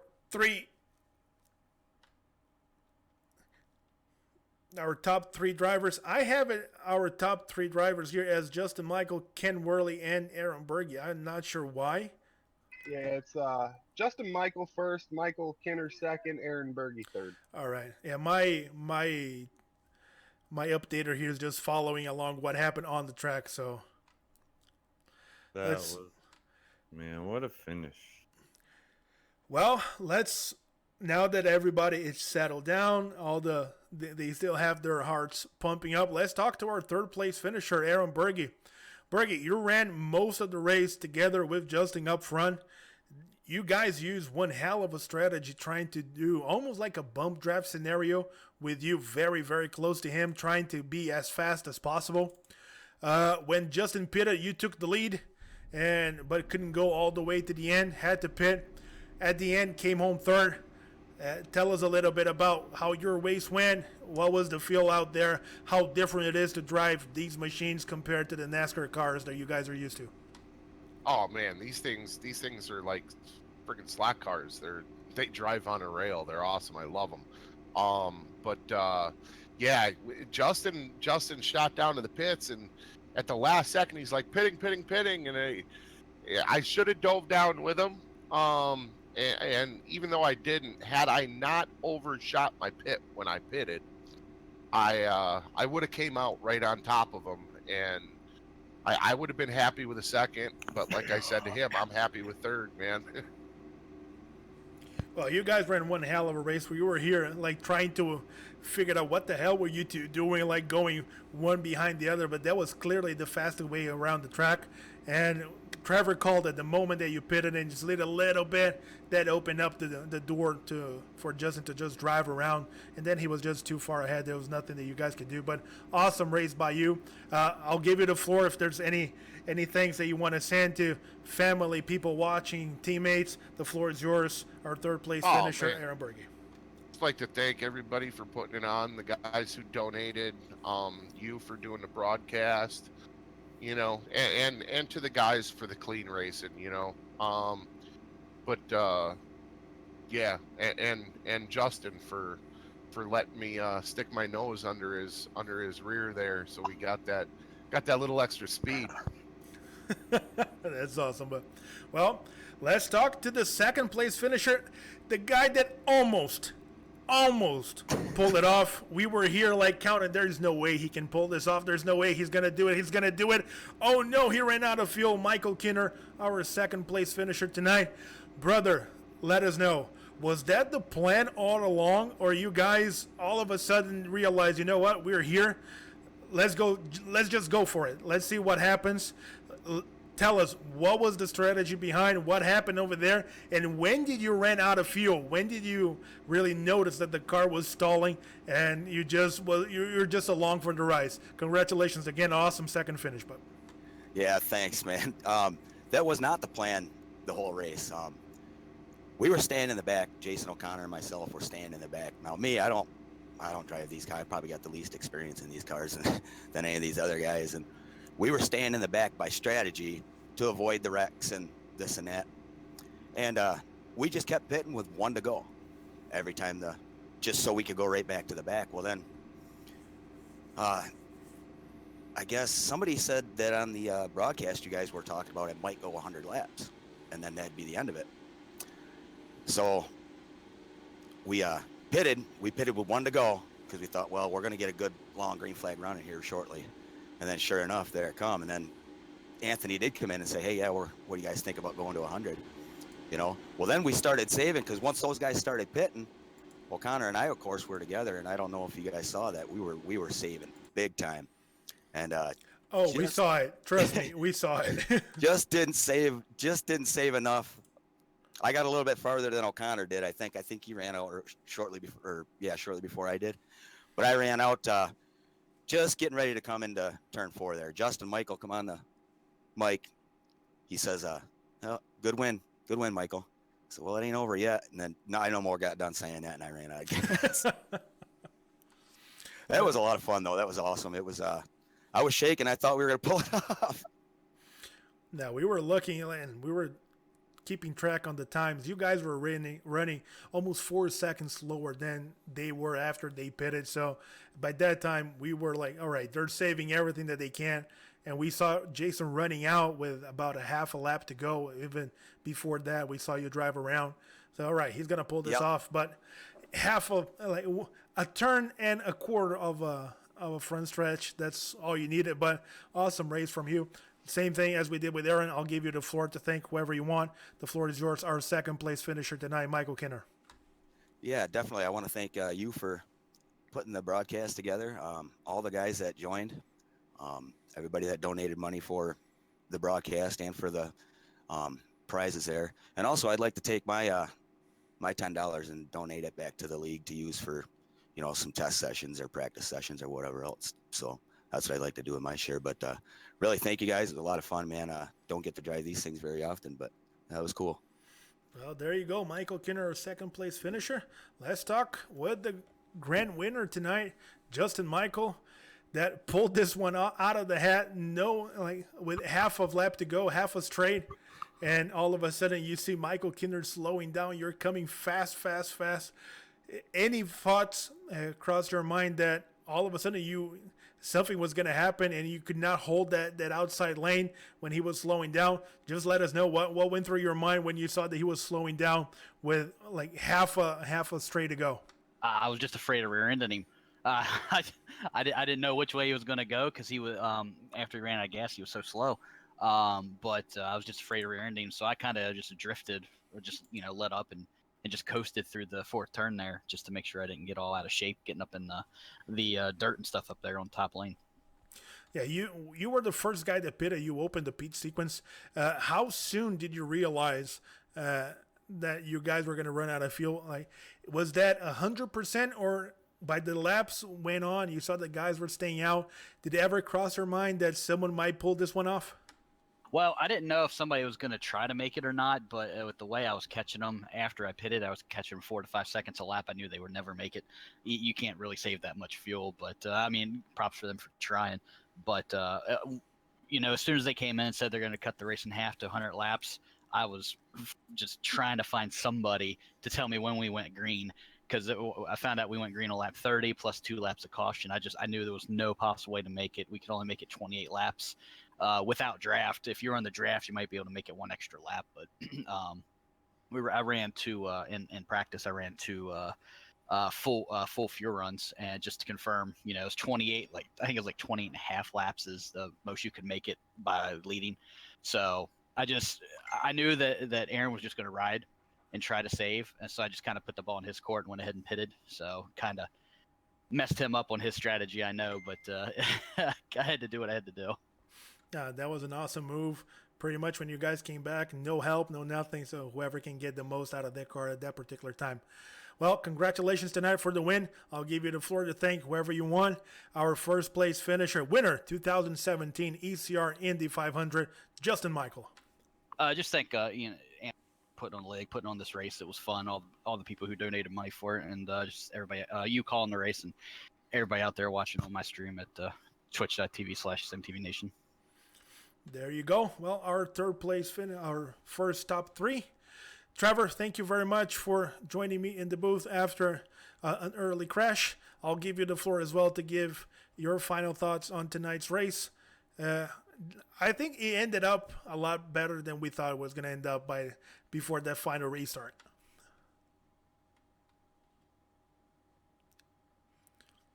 I think Trevor's not here anymore. So with that, we're going to call it a night.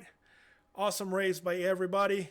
Had to cut it up short, unfortunately, for the lack of drivers getting to the end of the race. But what a finish by everybody on the track.